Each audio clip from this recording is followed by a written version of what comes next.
Dalam nama Bapa dan Putra dan Roh Kudus. Amin. Ya Allah yang penuh belas kasih, Engkau menghendaki agar kami saling mengasihi, sebagaimana Engkau sendiri telah mengasihi kami melalui Yesus Kristus Putramu, yang rela mengorbankan dirinya demi keselamatan kami. Bantulah kami agar kami selalu merenungkan apa yang benar. Semoga kami sanggup melaksanakan apa yang sesuai dengan kehendak-Mu, baik dengan perkataan maupun dengan perbuatan. Demi Yesus Kristus Putramu, Tuhan dan pengantara kami, yang hidup dan berkuasa, kini dan sepanjang masa. Amin. Tuhan bersamamu dan bersama rohmu. Inilah Injil suci menurut Matius. Dimuliakanlah Tuhan. Ketika Yesus dan murid-muridnya kembali kepada orang banyak itu, datanglah seorang mendapatkan Yesus dan menyembah.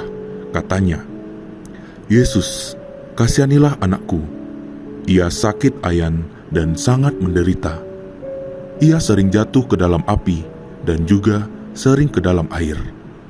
Aku sudah membawanya kepada murid-murid-Mu, tetapi mereka tidak dapat menyembuhkannya." Maka kata Yesus, "Hai kamu angkatan yang tidak percaya dan yang sesat, berapa lama lagi aku harus tinggal di antara kamu? Berapa lama lagi aku harus sabar terhadap kamu? Bawalah anakmu itu kemari." Dengan keras Yesus menegur dia, lalu keluarlah setan itu daripadanya, dan anak itu pun sembuh seketika itu juga. Kemudian murid Yesus datang, dan ketika mereka sendirian dengan dia, bertanyalah mereka, "Mengapa kami tidak dapat mengusir setan itu?" Ia berkata kepada mereka, "Karena kamu kurang percaya. Sebab aku berkata kepadamu, sesungguhnya sekiranya kamu mempunyai iman sebesar biji sesawi saja, kamu dapat berkata kepada gunung ini, 'Pindah dari tempat ini ke sana,' maka gunung ini akan pindah, dan takkan ada yang mustahil bagimu." Demikianlah sabda Tuhan. Terpujilah Kristus. Saudara-saudari yang terkasih dalam Kristus, ketika kita masih kecil, mungkin kita kerap mendapatkan support dari orang tua untuk percaya saja nak. Beberapa dari kita mungkin setelah mendengarkan kalimat tersebut, saat itu merasa langsung terdorong, lebih berani melakukan sesuatu yang sebelumnya kita takutkan. Persis bacaan kitab suci pada hari ini mengajak kita untuk bersikap percaya. Saudara-saudari yang terkasih, dikisahkan dalam bacaan Injil hari ini, Yesus dijumpai oleh orang tua yang anaknya menderita penyakit ayan yang amat berat. Orang tua tersebut bercerita kepada Yesus bahwasanya ia telah membawa anaknya tersebut kepada para murid Yesus. Akan tetapi, anaknya itu tetap tidak pulih. Lalu Yesus pun menunjukkan belas kasih-Nya dengan menyembuhkan sang anak.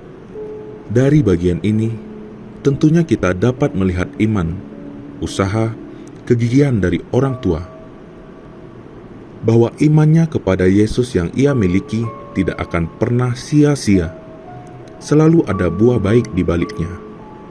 Selain itu, dari orang tua tadi kita dapat belajar untuk beriman secara kreatif. Ini ditunjukkan lewat usahanya yang tidak berhenti ketika mengalami kegagalan.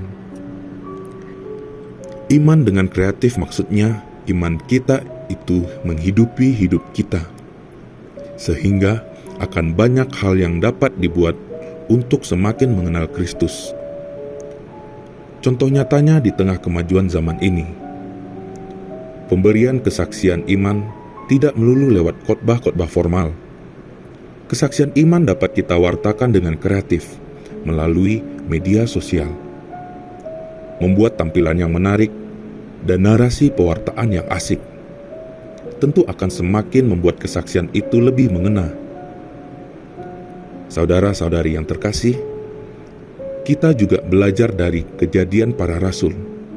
Ketika mereka gagal menyembuhkan anak itu, Yesus mengetahui bahwa para murid belum cukup beriman. Ternyata kedekatan selama ini antara para murid dengan Yesus tidak menjamin kualitas iman mereka kepada Yesus. Mungkin hal ini juga dapat kita tanyakan pada diri kita, bahwa apakah iman yang telah aku imani selama ini sudah menunjukkan kualitas keyakinanku akan Yesus yang aku imani? Atau selama ini aktif kegiatan menggereja sehingga justru menjadi terlalu sibuk dan justru jadi lupa untuk berdoa dan bercerita kepada Tuhan? Bila kita demikian adanya, maka Yesus mengajak kita untuk lebih dekat, lebih percaya dengan sungguh-sungguh lagi kepadanya. Caranya telah ditawarkan oleh Kristus dalam bacaan Injil hari ini. Yesus memberitahukan bahwa kita harus lebih sering untuk berdoa dan berpuasa. Cara-cara tadi sebenarnya adalah bagian dari salah satu cara untuk membangun relasi yang dekat dengan Tuhan. Seorang imam Jesuit pernah mengatakan bahwa ada juga cara lain untuk membangun relasi yang dalam dengan Tuhan, yakni lewat latihan rohani. Latihan rohani menjadi warisan dari gereja yang banyak membantu orang-orang untuk semakin dekat dan mengenal Yesus, sehingga itu semakin menghantar kita pada pengenalan akan Allah. Ya Allah Bapa kami bersyukur kepadamu karena Engkau telah memberi Putramu Yesus Kristus kepada kami sebagai Juru Selamat bagi kami.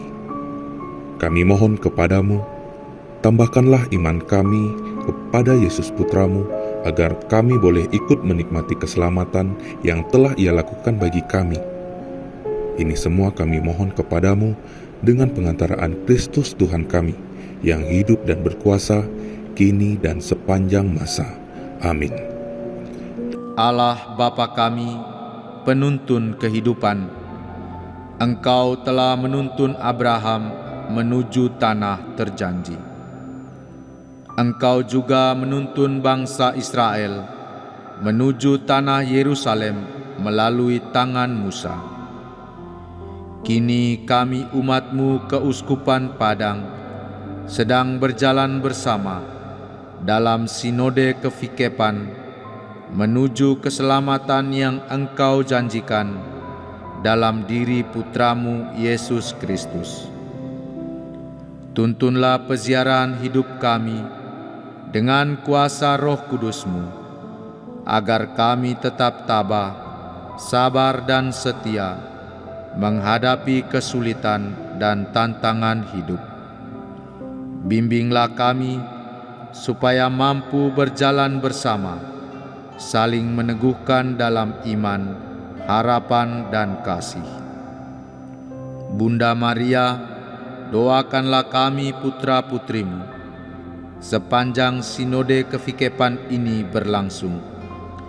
Ya Bapa, Engkau kami sembah dan muliakan, kini dan sepanjang masa. Amin. Tuhan bersamamu dan bersama rohmu. Semoga saudara sekalian, seluruh tugas karya dan pelayanan kita, niat-niat baik kita untuk menjadi murid-murid Tuhan yang sungguh-sungguh peduli terhadap sesama kita, dilindungi, dibimbing dan diberkati oleh Allah yang Maha Kuasa, Bapa dan Putra dan Roh Kudus. Amin.